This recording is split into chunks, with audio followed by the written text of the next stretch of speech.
What I'm about to tell you might be a surprise.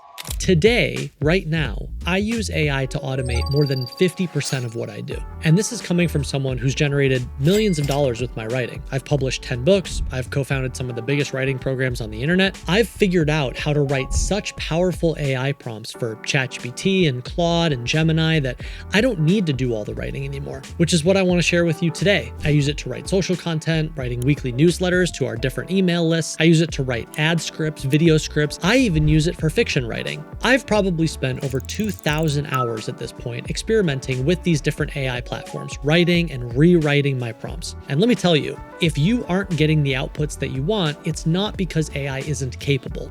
It's because you aren't prompting it correctly. So in this video, I'm going to give you 9 ChatGPT and Claude writing tips to get crazy good outputs. Once I started doing these things, the outputs that I was getting completely changed. So let's dive in. So after playing with AI for 2 years now, I've really realized that when it comes to prompt writing, there's 3 different ways to interact or prompt AI. There's rabbit hole prompting, which I'll explain in a second. There's brainstorming prompting, and then there's automation prompting. So let me give you some examples of each one because all 3 of these work. They just work in different ways and there's different benefits for each one. So rabbit hole prompting is when you just want to learn about something. It usually comes down to you wanting to educate yourself on something. So for example, I might say, tell me about the Roman Empire. Right? So this is sort of the equivalent, the modern day equivalent of going down Wikipedia rabbit holes, right?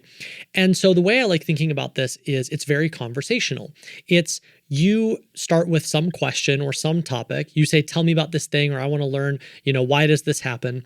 And then based on the output that it gives you back, you pick one of those things to go further on, right? So here, if I take a look at our example, maybe we go military power. Oh, that's really interesting. So I might say, interesting. Can you tell me more about what made the Roman legions military powers so powerful and unique? So what's happening, right, is you're picking a topic and then it gives you a bunch of information and then you pick a smaller piece of what it just gave you, and then it gives you a bunch more information, and then you pick a smaller piece within that, and you just keep going down the rabbit hole.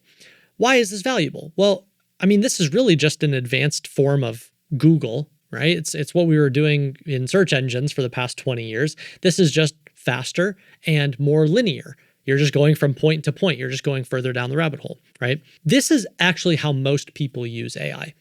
And there's nothing wrong with this. I use this every single day, especially on my phone. If you don't have the ChatGPT app, I love the voice function. So I'm always asking questions, especially when I think of something and I'm like, hey, real quick, tell me about this, or what should I do about this, or how should I make this decision?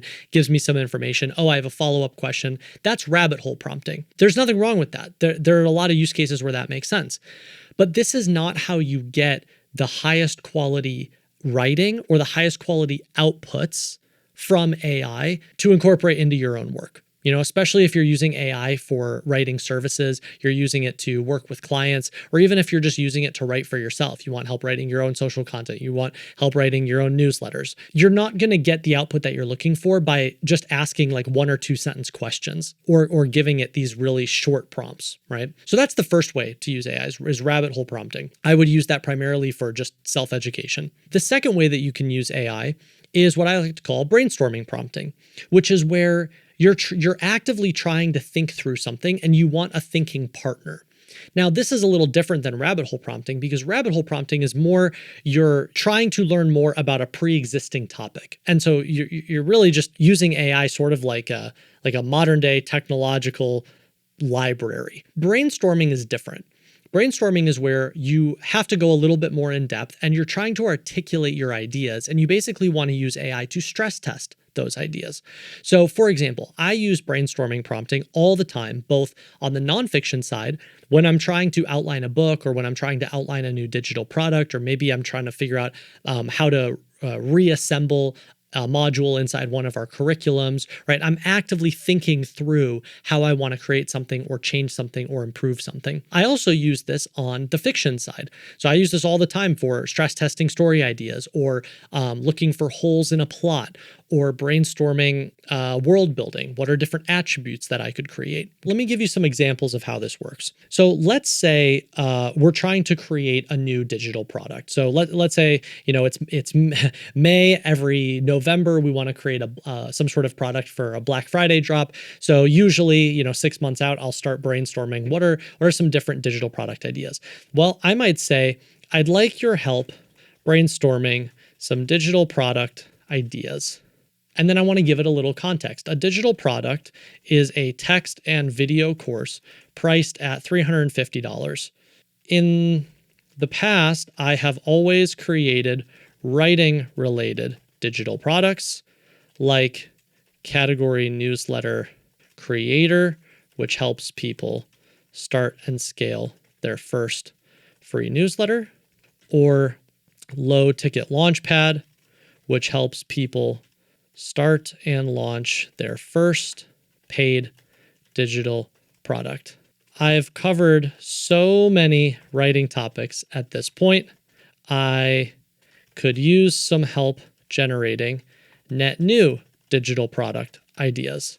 My name is Nicolas Cole, because AI can look people up on the internet, right? So if I give it this context, it's going to immediately know, oh, well, I have all this other context on you. My name is Nicolas Cole, and I am also the co-founder of Ship 3430 and Premium Ghostwriting Academy. Can you please give me 20 net new digital product ideas that are still in the world of writing, digital writing, ghostwriting, but are unique things I haven't created before, and or new niches we could expand into. So if you notice, even this prompt is still like relatively in depth. I'm being very detailed. And as we go along here, I'm going to explain some of the decisions that I make whenever I'm prompting. But even with brainstorming, you always want to give as much context as possible. You're not going to get the highest quality outputs when you're just giving a 2-sentence prompt like, help me come up with ideas for an essay. Help me come up with ideas for a digital product. AI doesn't have a direction to run in. But if you give it really specific instructions, and not just instructions, but context, AI is going to generate higher quality ideas. So let's see what it comes up with. Technical Storytelling Academy, maybe. The Financial Writers Blueprint, that's niche down like for financial writers. I don't know that I would want to do that. Voice to Page Mastery, that could be kind of cool, is walking writers through, instead of writing, but transcribing through voice. That could be cool. Digital PR Playbook. I don't love PR. The Memoir Ghostwriter. That could be cool. I mean, it's a very different market, but it's an option. Script writing for social. We haven't done that yet. Actually, that's a good idea. Would be creating a low ticket digital product around how to write scripts. AI writing collaboration. Yeah, I mean, anything paired with AI and writing these days is performing well, so that's always on the table. Podcast scripting, and maybe sales page psychology. That could be really good. We have some resources on that, but leaning into that would be really good, right? So notice, like, there are a bunch of really good ideas here, but the only reason that it's giving me some of these really specific ideas is because I prompted it with this level of context. You could do the same thing on the fiction side. So for example, maybe I say, I am working on a new fiction series, and it is let's say an ancient civilization. It is about an ancient civilization that discovers world-changing technology that has been buried beneath the ground for centuries. And now its power has been discovered, and society needs to figure out what to do with it. I'm just riffing this. That's actually a pretty cool idea. Let's see. I would like your help brainstorming the world. Let's do some world building. Now, this prompt, because it's so short, and again, I'm going to explain this as we go along because these are really important nuances. What's happening is, yes, I'm giving it direction, but I'm actually asking AI to fill in a lot of the gaps. I'm asking AI to lean on its own intuition, And what I mean by that is I'm saying, help me brainstorm the world. Let's do some world building, which means AI has to sort of ask itself, okay, what do I know about world building? You will get a decent output with this. The way you get a 10x output is by saying, and when we do world building, I would like you to fill in these specific attributes. So let me show you what that looks like, But when world building, I would like you to specifically generate ideas in the following categories. So I want to know, on our fictional planet, what are the unique attributes of the religion, of, the music culture, of rare artifacts and collectibles. Let's say borderline mystical or magical powers through technology, major cities, methods of transportation, food and cuisine, social hierarchy, government structure. This is going to get us a way higher quality output. And the reason is because we are being very specific about the attributes of world building that we would like help brainstorming. So again, one of the things that you constantly want to be asking yourself when prompting is you want to ask, how can I be more specific and how can I be more objective and actually remove as much of AI needing to lean on its own intuition? Because that's why low quality outputs happen, is you're asking AI to fill in too many of the gaps. You actually want to remove as many of those as possible. So let's see what it comes up with. Awesome. So you can see it's starting to fill in. It's giving a bunch of sub variables inside each of the categories that I listed out. So inside religion, inside music culture, inside rare artifacts, collectibles, etc. But this sort of leads to the next question, which is, okay, but how would we get an even higher quality output, right? Because when you look at these different categories, these categories and subcategories make sense high level, but there's nothing actually super specific about the story here. And this is where brainstorming prompting compounds on itself. So how you would get more specific or higher quality outputs is here in the prompt, you wouldn't just say, I'm working on a fiction series about an ancient civilization that discovers game-changing technology, right? That's very high level and that's very vague.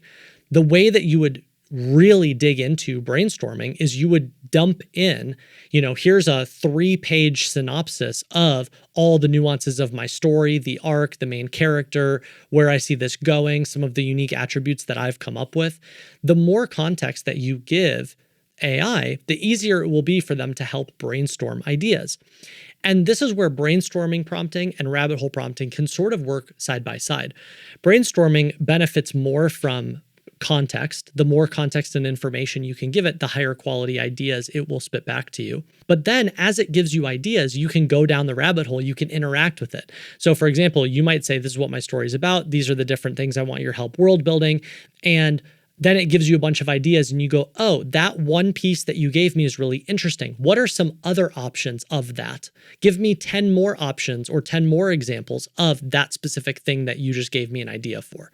So that's where these two can go hand in hand. Okay, the third is automation prompting. And this is where things get the most advanced. This is where you have the most leverage, okay? Because rabbit hole prompting and brainstorming prompting are more interactive. It's more you discover it as you go. Automation prompting is usually what happens at the end of rabbit hole prompting and brainstorming prompting, okay? Automation prompting is when you take something that you've already learned how to do manually and you reverse engineer it into an automation. And in this case, an automation is just a prompt that you could copy paste to replicate a result over and over and over again. So this is where, prompts are really a lot of upfront work that give you leverage on a task indefinitely. That's why they're so valuable. Everyone thinks that the bottleneck to writing really great prompts is knowing how to use AI, and that's not actually the bottleneck. The bottleneck is knowing how to do something manually with so much clarity that you are able to articulate how you want AI to do it for you. And this goes, this speaks to a bigger idea that I've been thinking about a lot, which is everyone wants to automate things they've never done before. And really, what I have been saying back to writers is you can't automate what you can't articulate. So automation prompting is the result of learning how to do something manually and having a lot of clarity over how it works. So let me show you an example. Here are a bunch of different prompts that I've created inside of our Premium Ghostwriting Academy. So we give these to writers inside PGA because we want to help them not just understand and learn the skills manually, but we also then want to say, and here's how you get leverage on those skills. And a lot of times I am sitting down and taking 10, 15 years of knowledge, and I'm compressing that into a single prompt that then all of our students can copy paste and use for themselves, right? It's pretty cool. So let me show you how this works. I built this prompt to write short form social content. Now, why did I write this? Well, because we are also an AI first company. And so we are constantly asking ourselves, how can we get more leverage on our skills? And when me and my co-founder Dickie and when our team, we have a staff of writers and marketers internally as well. We have a team of 30 plus people at this point. When we sit down to engineer social content every week, we're really just going through the same formats in our head manually. If I was to train you on how to write really effective short form social content, like content on X, formerly known as Twitter, for example, what I would do is I wouldn't just train you on good writing. I would train you on formats that perform well. And then I would train you on the attributes and the rules of each format. And then I would give you examples of each format so that you could build your own pattern recognition, right? I would be as tangible and specific as possible if I was training you, another human being, to do and create similar types of content. AI is no different. The same way that you would articulate it to a student or an employee or a team member or an intern is the same way that you would articulate it to the technology. And so a lot of the skill isn't knowing how to use AI. I mean, AI platforms are really easy. It's a text box, right? The skill is knowing how to do something manually with clarity and being able to articulate how it works so that you can get leverage on that skill. So let me show you what this looks like. This is a mega prompt that I created to write short form social content. This mega prompt is essentially training AI on all of the same principles that I train our internal writers on and that I train all the writers in our Premium Ghostwriting Academy on as well, right? So how this prompt works, just to show you, is I'm giving some very tangible instructions here at the beginning. You're a social content generator. I want you to generate short form social content that fits within 280 characters or less. And I'd like you to structure it in the format of a day. So here are the different time slots. And I would like you to write one short form piece of content in each day. Where most people stop is at the end of this little instruction box. They're like, hey, just write really great social content for me. But that is like the tip of the iceberg. You can push this so much further by saying, not only do I want you to write short form social content, and not only do I want it in these time slots, but I want it in these specific formats. And in each format, here are the rules of each format, and here are exact examples of each format. This is where, it probably took me 3 or 4 hours to write this entire prompt. Now, why did it take me only 4 hours? Well, because I've also been writing short form social content and I've been writing about how to write short form social content for a decade. So it's actually not 4 hours. It's, hundreds and if not thousands of hours. And then I just sat down and compressed it all into a prompt in 4 hours in one day, right? But all of that upfront work now means that every time I or a team member sits down to write short form social content, it will generate a similar result over and over and over and over and over again. That is a tremendous amount of leverage. This is what automation prompting is. It's where you spend a lot of time upfront creating a prompt that you can just copy paste and use over and over and over again. So I'm using Claude here. You could use ChatGPT, you could use Gemini. They all work similarly. I copy paste it into Claude. It says, great, I'm ready to help you generate a day's worth of thought leadership short form social content. All right, so let's say my topic is getting started as a ghostwriter for business owners. This is typically what I would write short form social content on. So let's see what it comes back with. So this is pretty cool. So these are actually different formats that I'm training it on. I train it on one format called paragraph style. I train it on another format called what, how, why. So each of these formats inside the prompt have their own rules, their own attributes, their own examples. And so it's not just generating content based on AI's random intuition. It's generating it based on all the specific rules that I have trained it on. And if you look at a post like this, if I would post this on X, you wouldn't know that it was written by AI. It's great.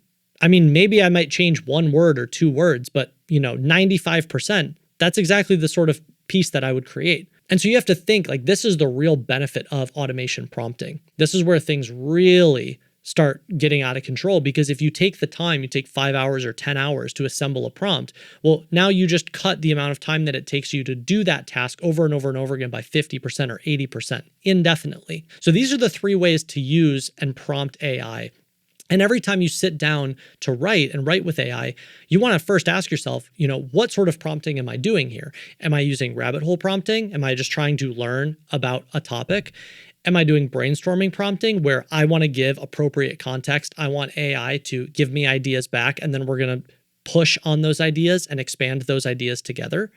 Or am I doing automation prompting? And automation prompting is usually the end result of all the work that you do up until that point. By the way, if learning how to write with AI is a priority for you, I would really encourage you to check out our newsletter on Substack, Write with AI. It's actually the number 2 education newsletter on Substack. And every single week, we basically share a different writing framework and we share a prompt that goes with it. So not only do we explain how to do something, right, the manual version, but we also then give you the prompt for how we have figured out how to automate that as well. So check out Write with AI. I think it'll be a great resource for you. AI writing tip number 2 is I highly recommend you use Claude Projects. So the big 3 AI platforms are Claude, ChatGPT, and Gemini. I always get asked the question, which one is better? The honest reality is that these platforms are changing and their models are changing so quickly and all the time that whatever answer I give you today might not be correct tomorrow. So I would just encourage you to play with all 3. Very often I will take a prompt and just copy paste it into all 3, and then I just look at the different outputs that I'm getting. Experiment. Claude has this cool feature though called projects, and it's here on the left-hand side when you're signed in. And think of a project as a bucket. And inside that bucket is all the relevant information for that specific project, right? So why is this helpful? Well, oftentimes the way that you get higher quality outputs when writing with AI comes down to the amount of context that you give it. So more in-depth prompt equals better output. More in-depth prompt plus supplementary assets or education or resources equals even higher quality output, right? So the more context that you give the model, the more likely it is to give you the thing that you're looking for. So if you think of a project as just context, what's really happening is you're saying, hey, AI, I want you to use all the powers that you have access to. However, as we work on this thing, I want you to keep the direction inside of this bucket. I don't want you pulling from every possible corner of the internet. I want you thinking in the direction of all the context that I've put inside this project. So for example, whenever I'm working on a new book, I might start a project for that book. If I'm working on fiction and I'm working on world building, I will create a project for that story or for that world. If I'm working on a new product, I will create a project for that product. And the reason is because I want to keep dumping context and information inside of that project. So for example, let's say I'm working on a new low-ticket digital product and it's going to be organic, short form video script writing digital product. And this will be a 10 to 15 module text and video course teaching people how to script organic, viral worthy short form videos, 3 minutes or less. Create project. Okay, great. So here on the left, this is our typical chat box. So no different than if you go to ChatGPT or Claude and you open a new chat, right? It's a new window, it's a new context window, and you can interact with AI that way. When you're interacting, though, in this chat box inside of a Claude project, again, you're keeping the conversation within the bounds of that project, right? So it just helps AI laser in on this is exactly what we're working on. I'm not going to get distracted by every other possibility out there. Here on the right, you have project knowledge. And so what you can do is you can dump in PDFs, you can dump in Word documents, you can just add resources here that give more context to the project. Now, you can do something similar inside ChatGPT or a basic Claude window. And what you can do is you can just start typing and then drop in documents, and you can sort of do the same thing. But I have found that Claude Projects, this really helps organize it. And for some reason, the outputs are way higher quality because I think these projects are engineered to keep all the thinking within a container. And one more pro tip here, this is really cool. As you go along, whatever the project is, if you're writing a book, if you're building a digital product, if you're working with a client, if you're writing a fiction story, as you go along with the project, each decision that you make or each thing that you finish a chapter, you finish a module, you finish creating a world building document, you can add it back into the project here. So I'll give you a quick, cool example. I'm working on a fiction series right now, and I used a lot of brainstorming prompting to come up with ideas for this story. Then on my own, I created my own manual world building document. Then I did more brainstorming with AI, and I said, hey, give me more ideas, help me flesh this out, right? And ultimately, what I ended up creating was not just a world building document, but I created a map of the world. Then I created sub-documents summarizing the major cities in the world. Then I created sub-documents of here are my different characters and here are the attributes that make each character, right? A lot of upfront work. As I crystallized each piece, I dumped it back into the project knowledge here.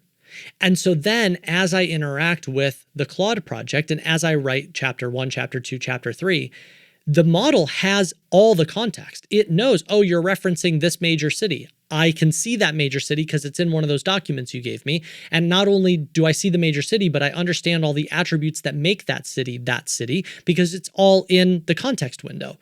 And so that's where then like storytelling and article writing and all of these things become way more powerful because you're not just asking AI to come up with some answer on the fly.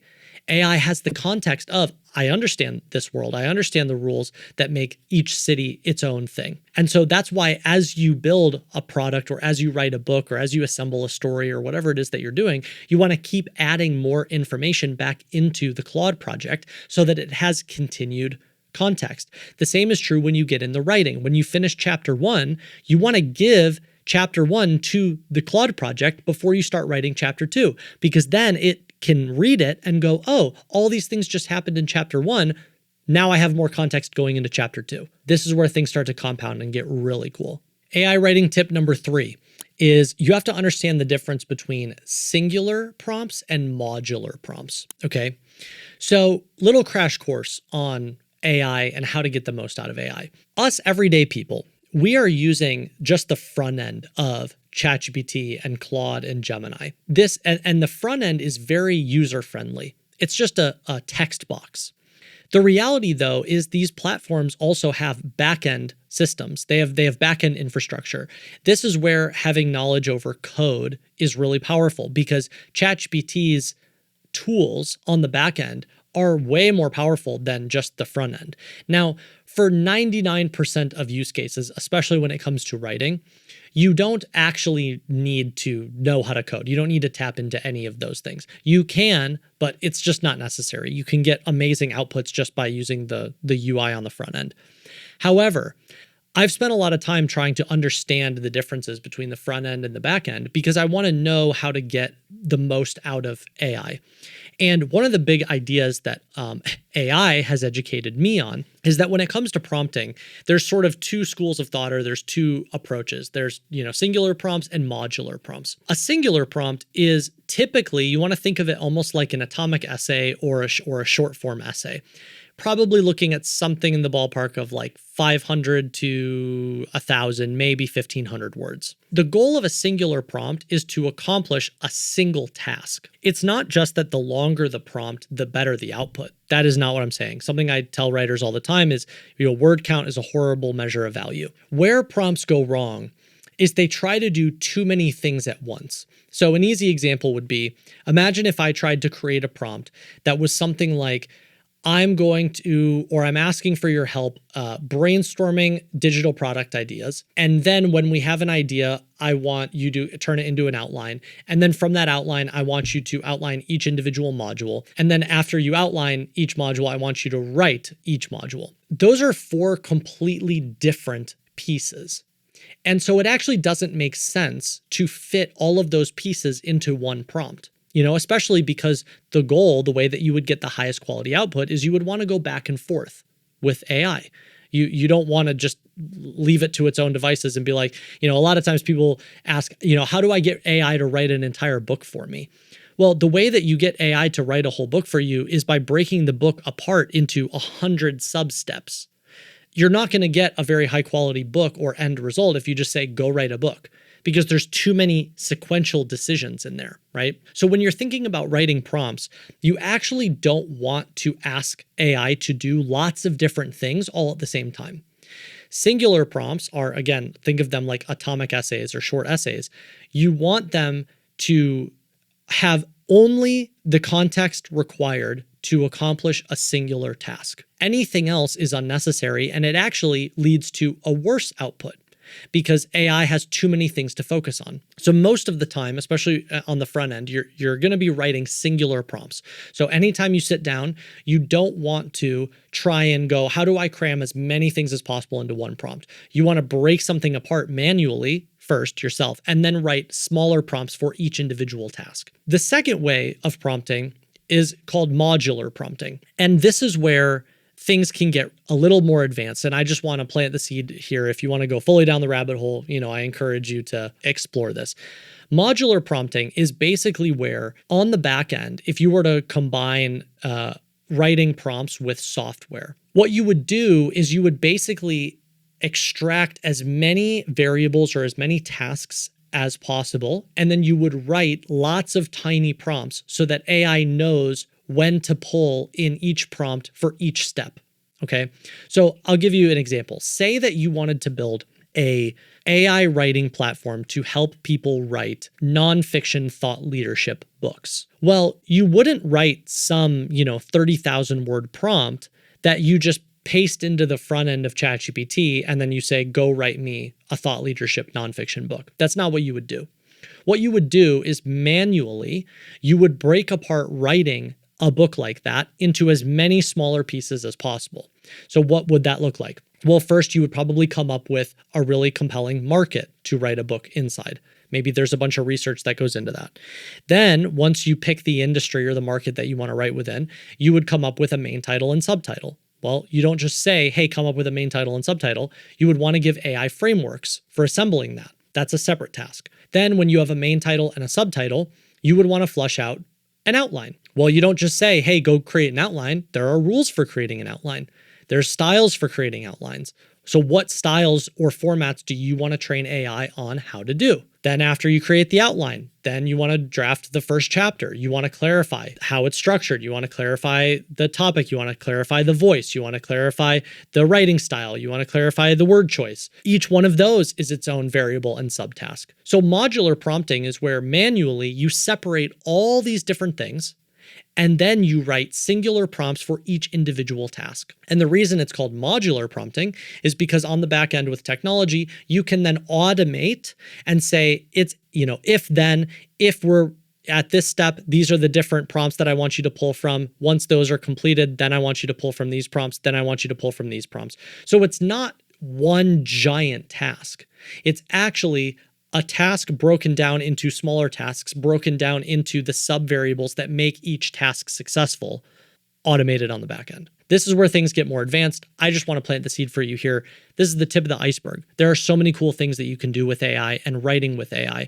And the big takeaway here is that when you sit down to write, you do not want to try and compress 8 different tasks into one prompt. You want to look at something that has 8 different components and go, I need to write 8 different prompts. And if you're just using the front end of ChatGPT or Claude, you would just run each prompt individually.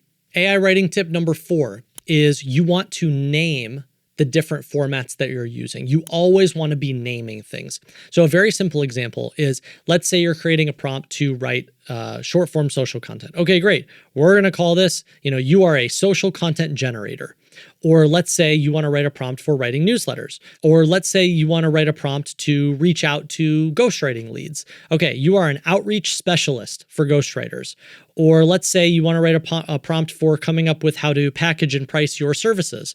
All right, you are a ghostwriting services packaging pro. Why is naming so important? First of all, I think it's a great mental exercise as a writer when you're writing a prompt to be very clear, both within yourself, but also AI, this is what we're doing here. When you give something a name, all of a sudden it has direction. So I do think that it's just a helpful forcing function for you and for the technology. But second is, as your prompts get a little bit more advanced, naming and naming formats makes it very easy for AI to follow along. So I'll give you an example. Inside my short form social content generator, I train AI on 5 different formats. So these 5 formats are formats that I was already writing with. They were already things that I found myself doing over and over and over again. And now I can get leverage on that skill by just taking 4 hours and building a prompt and formalizing it. However, if I was to just write this prompt and say, I'm going to train you on these 5 different formats, but I'm not going to name each format, it's actually going to be kind of hard for AI to follow along. Wait, which format are we talking about? Right? They're going to get lost in formatting soup. And so there's a lot of clarity that happens, both, again, you as the writer, but also with the technology. When you say, I'm going to train you on 5 formats, and each format has its own name, and then as the prompt goes along, you reference the name, and then you say, in this prompt, paragraph style, here are the attributes that make this format work well. Here are examples. You notice here are a couple examples of format 1, paragraph style.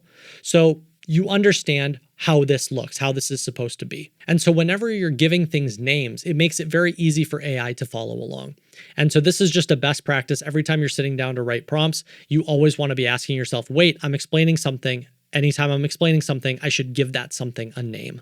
AI writing tip number 5, you always want to use objective language. Okay, so first, what is the opposite?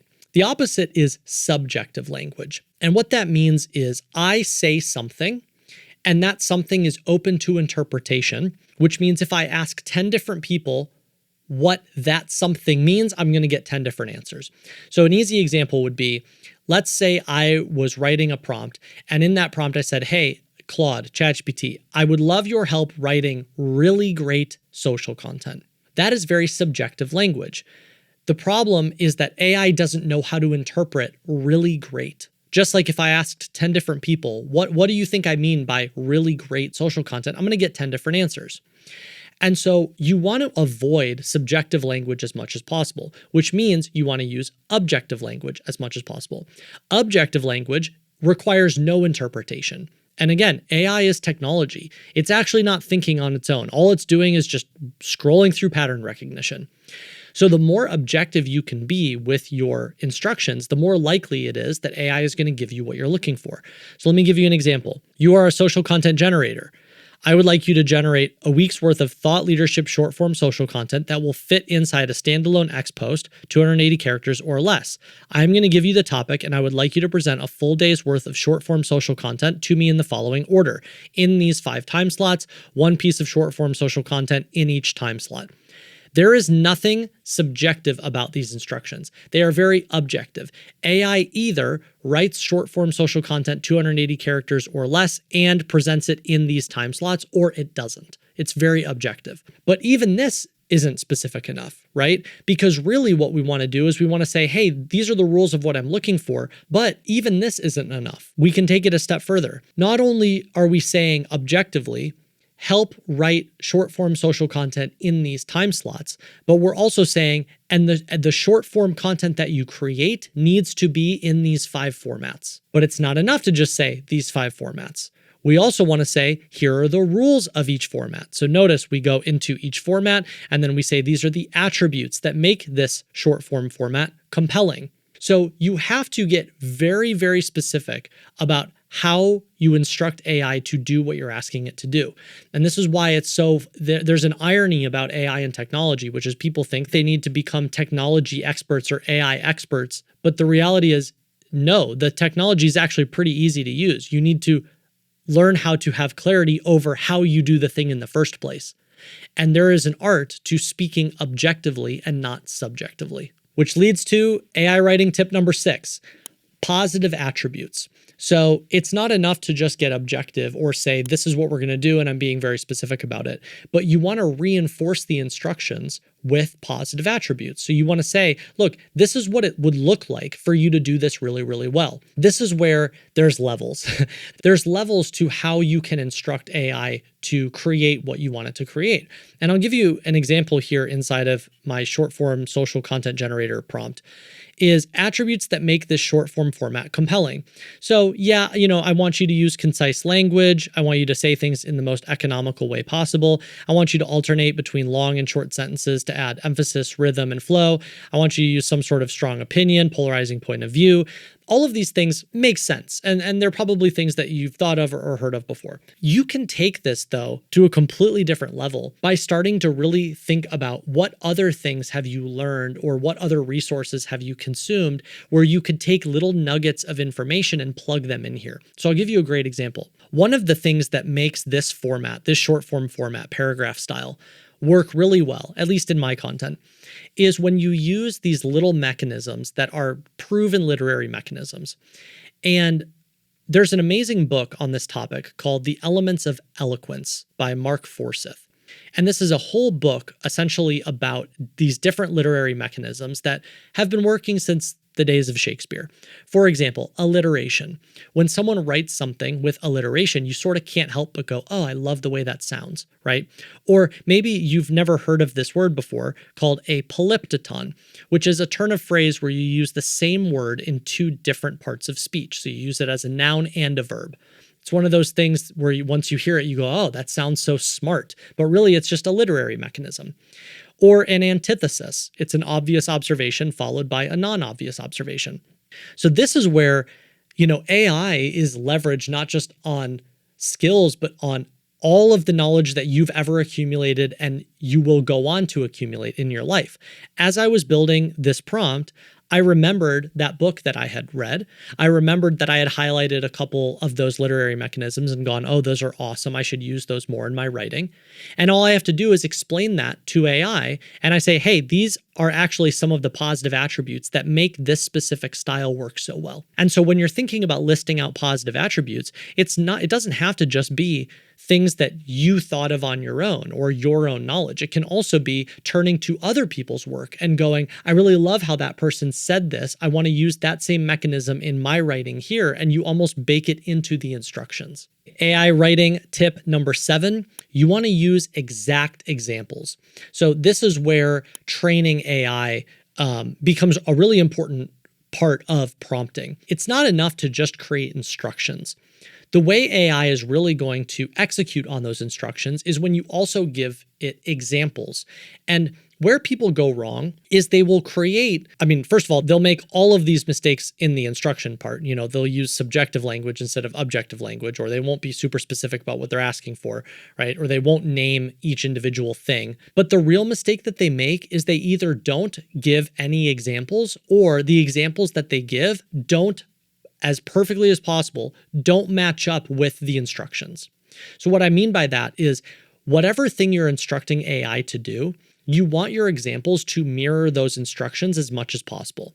And when I say mirror, I mean down to the sentence or word level. So let me show you what this looks like. In this format that I'm training AI on, what, how, why, I'm saying this format consists of 3 parts. I want you to start with a declarative opening line. This is the what. I want you to follow with 3 to 5 bulleted examples, actions, or steps. This is the how. And I want you to end with 1 sentence, insight, benefit, or motivating reason. This is the why. Okay. So notice how these are the rules for this format. Now, the mistake would be saying, here are the rules for this format. And by the way, here are some examples of just viral posts that I found. If those posts and those examples don't match up with the rules that you gave it, AI is going to get confused. It's going to say, wait, you're telling me these are the rules, but you're showing me examples that are not following those rules. So I guess I'm going to give you a blend of both. I guess you want more of the example. AI is not going to know what you're asking for. And so if you notice, that's why in this prompt, all of the examples that I give follow those rules down to the sentence level. I'm saying, I want you to open with this one sentence. All of my examples open with that one sentence. I want you to do 3 to 5 bulleted examples in the middle. Every single example has 3 to 5 bulleted examples in the middle. As much as possible, you want your examples to mirror the rules. And said oppositely, the more your examples don't line up with the rules, no wonder AI is confused.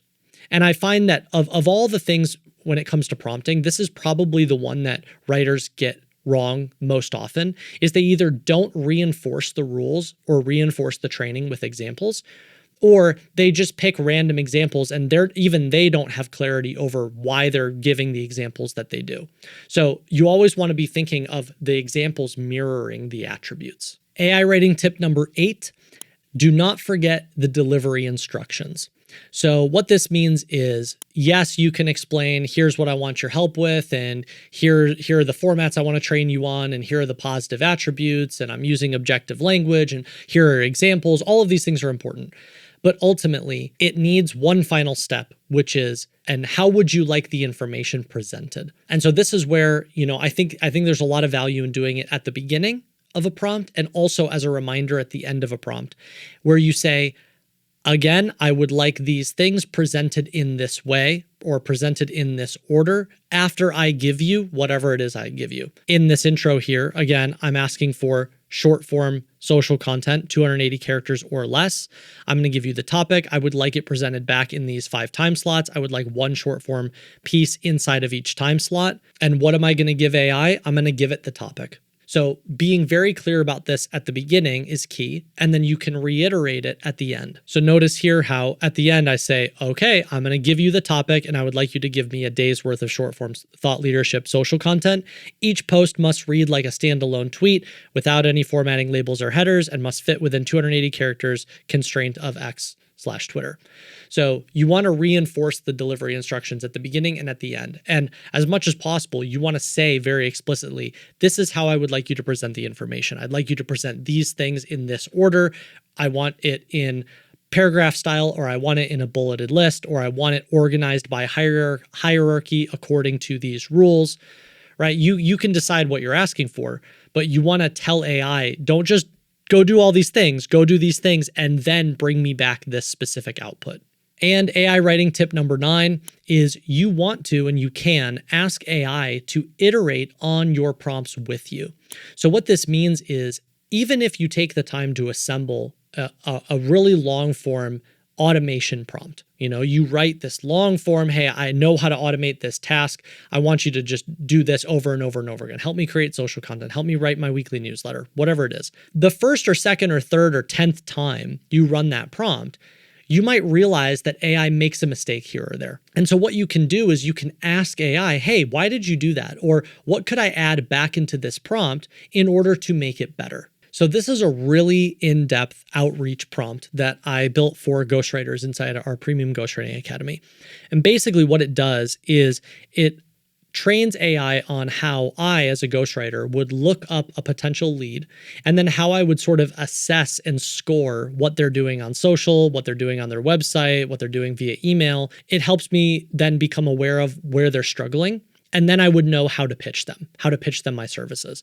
So I created a prompt that basically automates all of that for our ghostwriting students. So I'll show you how this prompt works. And let's say I'm pitching myself. Okay, so I'm going to say Nicolas Cole Premium Ghostwriting Academy, because all in this prompt, all I have to do is give the name of the lead and their company. ChatGPT or Claude can then look up that person online and then spit back a ton of information. So you can see how this prompt works. Okay, so this is a great example. I noticed that there's a couple mistakes in the first part of this output where it's pulling my social profile. So first of all, it says no branded channel found, but that's not true. I do have a YouTube channel. And it's saying no secondary company found, but that's not true because we have Premium Ghostwriting Academy and we have Ship 30 for 30. So when I notice these things, and this is how you tweak prompts over time, and this is sort of the whole art of prompt writing. What you can do is you can interact with AI and say, hey, I noticed some of these things. Can you double check this? Or what would you recommend adding back into the prompt so that this mistake doesn't happen again? So let me show you what this would look like. Okay, great. I noticed though in the social profiles section that you said Nicolas Cole doesn't have a YouTube channel, but I know he does. You also said there's no secondary company, but I know he has one, Ship 30 for 30. How come you missed these pieces of information? And is there anything I can clarify in the prompt itself so that it doesn't happen again? So notice like you can interact with AI, you can tweak those things. So this is pretty cool. Notice how AI says, honestly, your original prompt was very well structured and detailed. However, if you're looking to bulletproof future runs, here are a couple ideas. So one is emphasize brand name lookups alongside personal name lookups. So we could add this back into the prompt. Please search for YouTube specifically, if you're looking for any channel, then you could add this back into the prompt tweak. And then under company number 2, okay, you could include a secondary company, brand, newsletter, product, etc. So these are great little tweaks. So what would be the iteration process? You would run a prompt, you would see what breaks or see what isn't working as well as it could. You would ask AI, hey, I noticed some of these things. What could I change in the prompt to not have that happen in the future? And then AI will give you those little tweaks. You add them back into the prompt. You run the prompt again. You see what happens.